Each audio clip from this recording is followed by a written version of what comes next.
অপালা মুখার্জি যে আপনার সহযাত্রী ছিলেন সেটা আপনি আগে খেয়াল করেছিলেন? ন্যাচারালি, ওরকম একজন সেলিব্রিটি সবাই খেয়াল করবে আই গেস। তাহলে দেবাশিস বাবু একটু ভেবে বলুন যে সেদিন এমন কিছু ঘটেছিল যেটা আপনার মনে হয় ইম্পর্ট্যান্ট। না, মনে পড়ছে না, তেমন কিছু তো বলেননি তো। তবে হ্যাঁ, উনি এয়ারপোর্টে ঢোকার পর একবার ক্যাফেটেরিয়াতে গিয়েছিলেন, আমিও গিয়েছিলাম কফি খেতে। সেইখানে উনি ফোনে কন্টিনিউয়াসলি কথা বলছিলেন। কি বলছিলেন?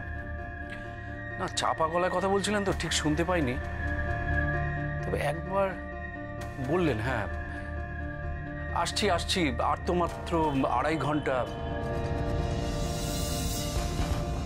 তারপরে ওদিক থেকে কিছু একটা উত্তর এলো, আমার অ্যাপয়েন্টমেন্ট ফিক্স তো। আর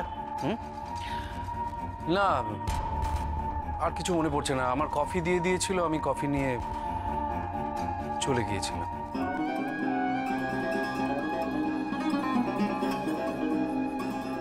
ওকে মিস্টার সেন, আমি আসি। মিস্টার সেন, শুধু একটা কথা,